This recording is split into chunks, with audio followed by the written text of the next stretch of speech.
Vanakkam viewers, this is Afrin once again welcoming you all to a Facebook live session presented by SRM Hospital Chennai and is held on every Saturday. And today with us we have an expert with us, Dr. Padmapriya, who is a senior consultant in neonatology, and she has already been with us and gave an amazing talk about breastfeeding during the breastfeeding week. And today she is here with us to give more informative session about the MONSOON and the kids. So ma'am, let's thank you so much for joining us, ma'am, and we'll begin the session by asking, so why do we talk about MONSOON and kids specially, ma'am? Yeah, see now the monsoon has set in, the rains are there, and we're all quite happy because there's a respite from the heat. But all the same, as much as the monsoon is very interesting, and kids and even adults like to play out in the rain and all that.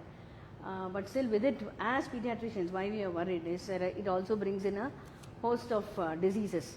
Of course, this is one of the seasons that we are quite busy. The pediatricians are all flurried with a lot of patients, and then it brings in a lot of illnesses. So that is why the monsoon season is important, and then we should protect the children against that. Okay. So why specifically kids, ma'am? Yeah, kids, because generally their immunity, kids, first of all, we should understand that kids are not small adults, okay? Kids have a different set of, their systems are different, and their immunity power also can be a little less. It could start right from the newborn baby till the toddler, the school going and everything, up to adolescence. So it forms 0 to 18 years forms the pediatric age group.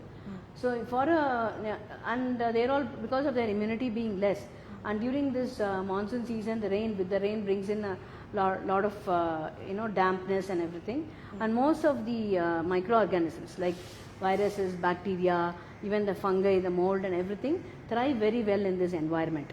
So the children being more prone to that, and also the children are the ones who go outdoors, they play, they may go to school, they're doing all that, and anybody likes to play in the rain. So more so the children, they'll be jumping in the puddle in the water and everything. So they're more exposed to all these things. And because of their immunity being less, they can get into a lot of these problems. That's true, ma'am. Definitely the rain actually, overjoys all the kids, even the adults, it brings the kids out actually. Okay, ma'am. So what are the most common diseases that we tend to face? Yeah, like I told you, commonly what we get is the common cold. It's, as it is, the name implies, it's a common cold. It usually comes, it's not, you can't call it a disease as such, and it is just like fever. Like fever is something, a body response, and whenever, a bacteria, something foreign to our body, like microorganisms, anything comes into our body, to fight that, the fever is produced. So if you get fever, it's a good thing only. That means our body is fighting against that external source which has come into our body. Similarly, the cold also, common cold comes because of the changes in the temperature, sudden changes in the temperature. It may be sunny, rainy and all that, and because of that the body reacts to that. So basically it's like, you don't call it as a disease unless it goes into form of flu, like either due to any bacterial flu or a viral flu, where the way, you get body pain and running nose and fever and everything else. Just the cold, a stuffy nose or something, usually becomes alright within 4 to 5 days, and mostly with home remedies or just taking enough rest and fluids. So that's a common thing.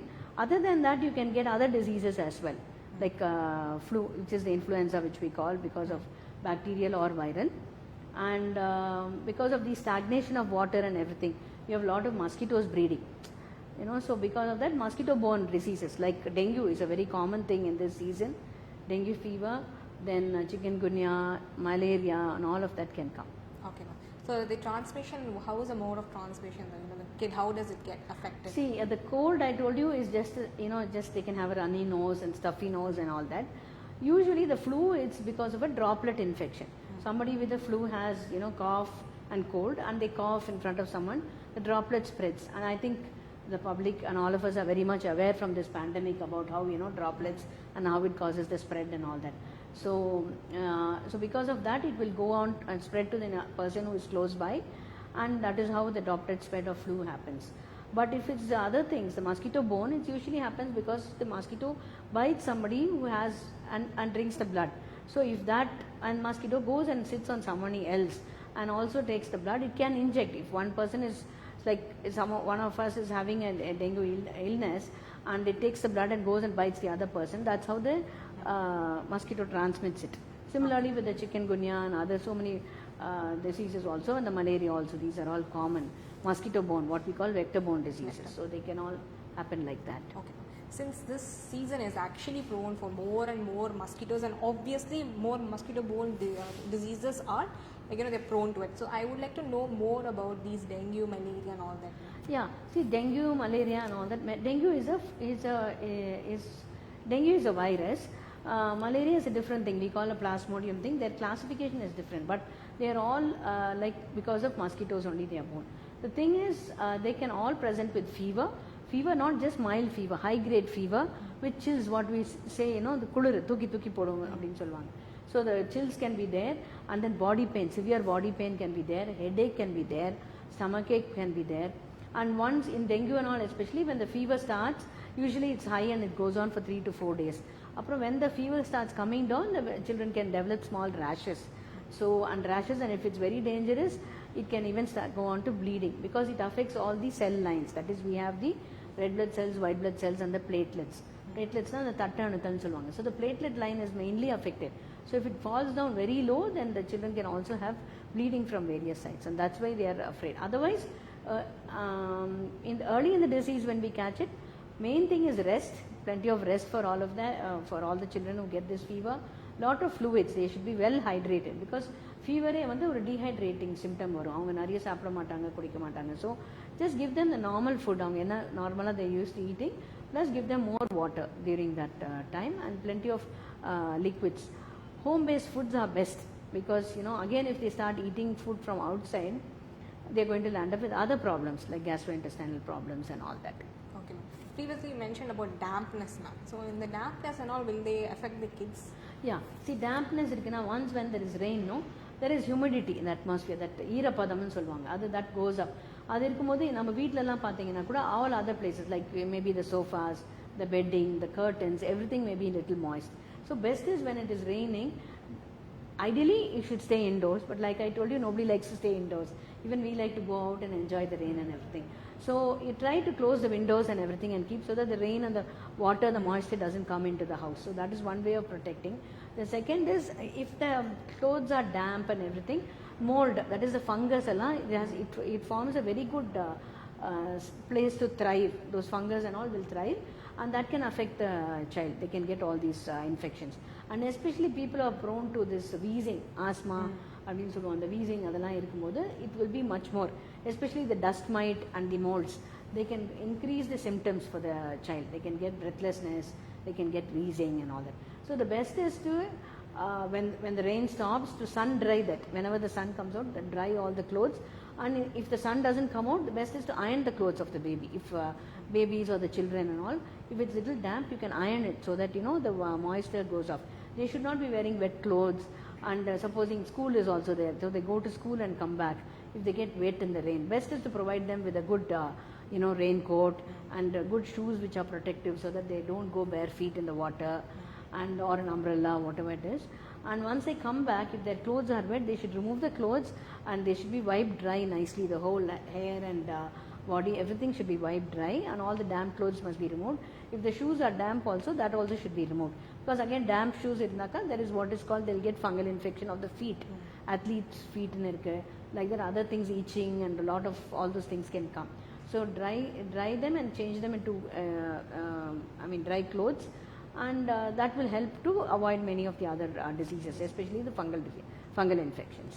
Okay. So as you told, like in the flu, so we have seen naturally, like when they go to the school, if one gets flu, the entire friends gang will get flu. Yes. So what is the best thing is like precautionary measures, because that's the right thing. So yes. Can you tell us a few precautionary measures? Yeah, you can't tell them don't go to school. See, nowadays also what is happening is, after the pandemic, they've all been indoors, and they've been quite healthy, probably eating good food also, and now they're suddenly exposed to everything. We are just finding in our OP when they come, all of them cough cold.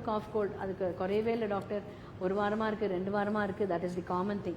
And one kid gets naka, school எல்லாருமே, everybody has it, and the teacher tells, you have cough and fever, please go back home or don't come to school. So yes, for the initial phase, yes, that is the remedy, but that is not the remedy always. They cannot just not go to school and sit at home itself. So one is, again, the same thing was for the pandemic, what we suggested, konja distancing. If they have the cough and cold, they have to be taught to use the handkerchief or cough into that, not just the droplet infection is spread, I told you. So they should use that. Of course, now because still the pandemic is on, the mask we are still using. But even if they don't use, they should use this handkerchief when they are coughing or sneezing. And then hand washing, which is the main thing. Like most of the infections spread from our hands. So hand washing with soap and water. Small sanitizer can be carried and they can wash with that. You cannot see in a school, you cannot see social distancing much, though people are tuned to that because of the pandemic now. But if they sit very close by, it is definitely going to spread from the one person to the other. That's the way. That's Yeah. okay. So just like how we had vaccines for COVID or whatever it is, so are there any vaccines or preventive medicines for this? Yeah, there are vaccines. There is vaccine for flu, influenza vaccine is there, and I would recommend that all children should be taken. Usually what we do, the schedule for the flu is 6 months old baby. The first dose is given for a 6 months old baby. First dose is given, then 1 month later, that is at 7th month, the second dose is given, and after that every year, up to 5 years, because the babies, children with less than 5 years only are more prone for such infections. So every year, 6 months, 7 months, every year, first, second, third year, up to 5 years, and the flu injection they can take. Another common problem on the bacterial, that is pneumococcal. Pneumonia cause this pneumonia cause in the breathing difficulty, breathlessness, that can also be if they get into a severe pneumonia like condition, that could even cause lot of damage to the lungs, and it can even cause the life of the baby. So pneumonia injection pneumococcal vaccines are there. Usually that is given within 15 weeks in the birth of the soon after birth of the baby, 6, 10 and 14 weeks. Booster doses are also given at 1.5 years, then up to 6 years and 7 years, and even the extremes of age, even the adults are given the pneumococcal vaccines, conjugate vaccines, which helps to protect against the pneumonia, especially during the rainy seasons. And other routine vaccines they should be given. And the main thing is to boost their immunity. See, you cannot keep them in a vacuum or isolated place. They have to go out and they have to play. They have to be exposed to all those places. So a little bit of exposure of that allergen or of whatever the viruses or the microbacteria, then they will start building the immunity.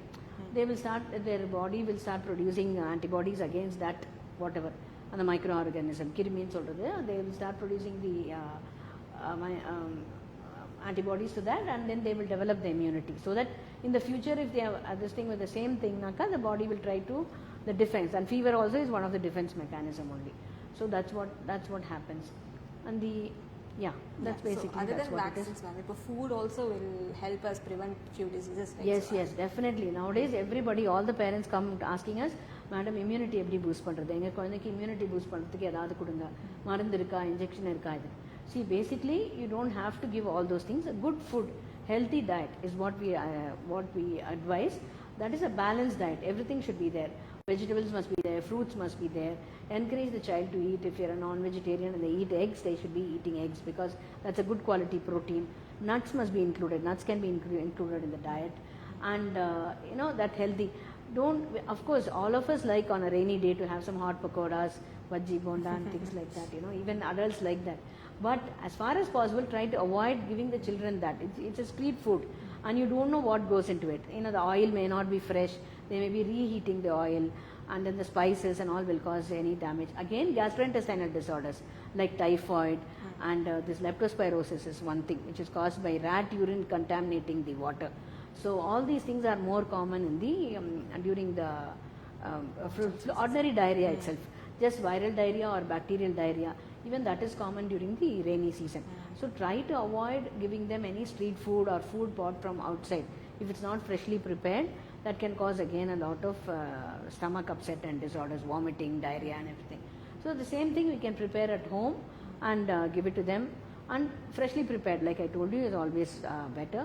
Lot of fluids must be given, water, anything like juice, like curd and this thing, what do you call it, buttermilk and curd is very good because they have what is called prebiotics and probiotics which are naturally found, which are good bacteria which they help to fight a lot of immunity. So a lot of people think fever vanda curd kuduklama, fever vanda thanni kuduklama, juice kuduklama. It's not like that. You can give. Only thing is don't give it from the fridge, like not ice cold. You don't give it ice cold. Give it in a normal temperature. It's very good. You can give curd rice. You can give all these things also. Normal healthy diet what the child is used to eating. And if at all they want all these fried items, it's preferable to prepare it at home and give rather than buy it from the street food. இப்போ there is always a common myth ma'am, like எப்படின்னா fever வந்துச்சுன்னா you should not give curd rice, இன்னும் வந்து சளி பிடிச்சிக்கும். So can I know more about it? அது நிறைய சொல்லுவாங்க, ஜென்னி கண்டுடும், அப்புறமா வந்து சளி பிடிக்கும், அப்புறம் அள்ளுமாந்தம் வரும், அந்த மாதிரி நிறைய சொல்லுவாங்க, வாழைப்பழம் கொடுக்கக்கூடாது அதெல்லாம். See, these are all basically, they are all myths, I would tell. Scientifically, there is nothing behind all these things. வாழைப்பழம் கொடுத்தா சளி பிடிக்காது. What I tell the parents is, நீங்கள் கொடுக்காம இருக்கீங்க, அப்போ சளி பிடிக்காம இருக்குதா, ரைட் சார் தான் கொடுக்காதீங்க, வாழைப்பழம் கொடுக்காதீங்க. என்னென்னா ஒரு there is this concept of hot food and cold food. இந்த பழம்லாம் சாப்பிட்டா சூடு ஏறிடும், இந்த பழம்லாம் சாப்பிட்டா வந்து குளிர்ச்சி, அந்த மாதிரி. I mean, it is come traditionally. I cannot blame the parents alone. Everybody will say that. Like for instance, see, we say you take lot of these vitamin A and vitamin C containing fruits. See, like vitamin C பார்த்தீங்கன்னா கோவால இருக்கு, கொய்யா பழம், then lime இருக்கு, all these citrus fruits vitamin C இருக்கு. But they think citrus fruits, when the child has sore throat and fever, citrus fruit கொடுத்தா அதிகமாயிடும். It is not true actually. It's only a myth that we have been carrying on all the while. அது கொடுக்காம இருந்தாலும் அந்த சைல்டுக்கு வரும், அது கொடுத்தாலும் அந்த 5 days ஆகும் அது சரியாகிறதுக்கு. So they need not worry. Plus vitamin A rich foods also, like papaya, all the red colored ones, papaya, mango, orange or red colored, and carrot and all that is very good. These two, vitamin C, vitamin A, they all help to boost immunity. That is what is called antioxidants. Lot of antioxidants are there, plus green leafy vegetables and the கீரை அதிலெல்லாம் கூட நிறைய antioxidants இருக்கு, which helps to provide the immunity. But because of அவங்க people think அது hot and cold food, அதனால அதை avoid பண்ணுறாங்க. But that's what I tell them, avoid பண்ணுறதுனால if you can prevent it, that's very good. That is a very easy method, but that is not true. And please don't think like that. You can eat everything, balanced diet. See, seasonal fruits சாப்பிட்டா எந்த பிரச்சனையுமே வராது. இந்த சீசனில் மாம்பழம் கிடைக்குதா, இந்த சீசனில் மாம்பழம் சாப்பிடுங்க. வேறு சீசனில் எந்த ஃப்ரூட் கிடைக்குதா அது. Seasonal fruits can be taken within limits. See, a child is not going to eat so much. Whatever the limits, so that will be a healthy distribution. Fruits, nuts, vegetables, greens, egg if they are taking, and then hot things like hot soups, hot water, liquids, and the madri. That is better during the rainy season. I think we have covered everything what is required for a monsoon thing. I think today's session was very useful for the mommies who have their kids going to school and all that.